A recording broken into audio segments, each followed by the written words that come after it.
Welcome students in Ritika mathematics class. I hope you all are fit and fine. So let's start today video. And in this video we will discuss greatest integer function and property. Greatest integer function already we have discussed in last video. So in this video we will discuss properties of greatest integer function, and it is very important for your numerical problem. So let's start. So first property. So and this is the representation of greatest integer function को आपको जिस तरीके से represent करते हैं, that is function of x equals to y, and this is the greatest integer function. और step wise function और floor function भी हम इसको बोलते हैं. So first property हमारी होती है कि जो भी greatest integer function आपका रहता है as an output वो हमेशा values देगा. वो values आपकी x की values से less या equal to होगी. एग्जाम्पल के लिए यहाँ पर देखते हैं. एग्जाम्पल आपका जैसे ही मैंने एक इंटीजर नंबर यहाँ पर पुट किया है तो आउटपुट में हमेशा यहाँ पर 2 आता है. देन अगर कोई रियल वैल्यूड फंक्शन लेट मैंने यहाँ पर 4.2 पुट किया तो मेरा आउटपुट यहाँ पर 4 आता है. ऑन द सेम वे अगर कोई मैंने यहाँ पर लेट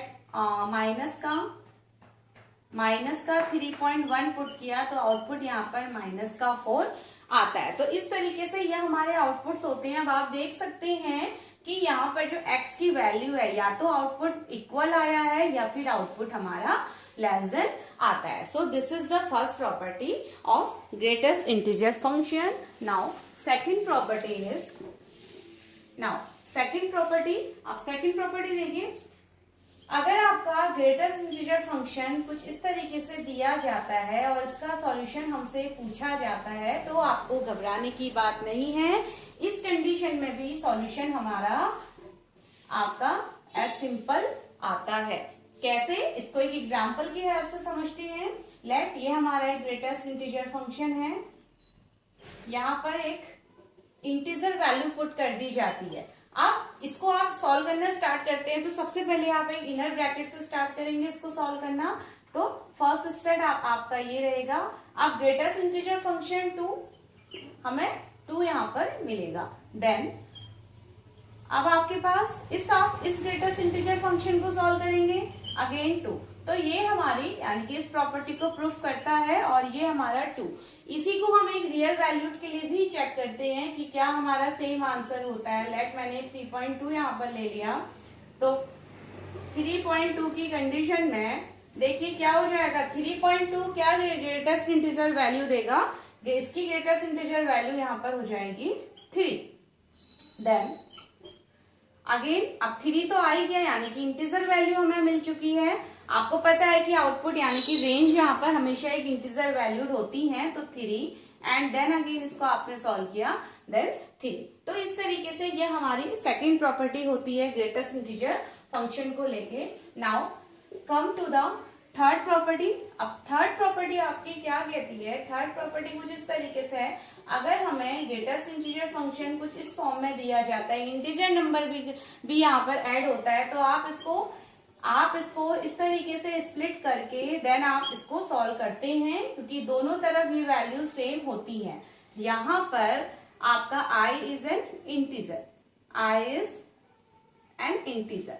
ये जो भी आपके i में जो नंबर है वो आपके इंटीजर नंबर होंगे. Let's see with the help of example. यहाँ पर भी समझ लेते हैं. लेट मैंने यहाँ पर x की वैल्यू 3.8 ली एंड i की वैल्यू यहाँ पर इंटीजर 5 रखा जाता है तो यहाँ पर 3.8 and plus 5.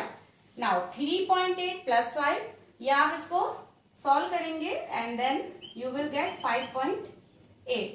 And in this side 3.8 की ग्रेटेस्ट इंटीजर फंक्शन की value 3 and 3 plus 5. And now 5.8 यानी कि 5.8 को आप अगेन सॉल्व करते हैं then you will get 5 and कुछ यहाँ पर आपकी वैल्यू आती है 8.8. और इस साइड अब देखिए 8.8 की ग्रेटेस्ट इंटीजर फंक्शन की वैल्यू आपकी क्या हो जाएगी 8. एंड सेकेंड साइड ये भी आपका क्या देगा 3 plus 5 that is 8. So we can see that left hand side equal to है राइट हैंड साइड. तो ये एप्लीकेबल होती है. This condition is applicable for all the greatest integer function. यानी कि आप इस तरीके से इस फंक्शन को स्प्लिट करके आप वेरी इजिली फॉर्म में इसको सॉल्व कर सकते हैं। नाउ फोर्थ प्रॉपर्टी को शो करने के लिए मुझे यहाँ पर ये इरेज करना पड़ेगा, तो please student to note it down, you have to pause the video. Now fourth property को हम कुछ इस तरीके से समझते हैं। अब अगर आपके पास ग्रेटेस्ट इंटीजर फंक्शन कुछ इस फॉर्म में दिया जाता है, लेट आपको इसका सॉल्यूशन आपसे पूछा जाता है, तो इस कंडीशन में हमारे पास केवल दो ही आउटपुट होते हैं, -1 और 0। इस कंडीशन में हमारे पास केवल दो ही आउटपुट होते हैं, -1 और 0। लेट एक एग्जाम्पल की हेल्प से इसको देखते हैं कि ऐसा कैसे होता है। देन लेट जब मेरे पास x आपका, बट ये दो आउटपुट के लिए हमारे पास कुछ कंडीशन है। फर्स्ट आउटपुट यानी कि आप इसको ऐसे लिख सकते हैं, x greatest integer function of x and -x। इसका एक कुछ इस तरीके से इसको स्ट्रक्चर की हेल्प से समझ लेते हैं।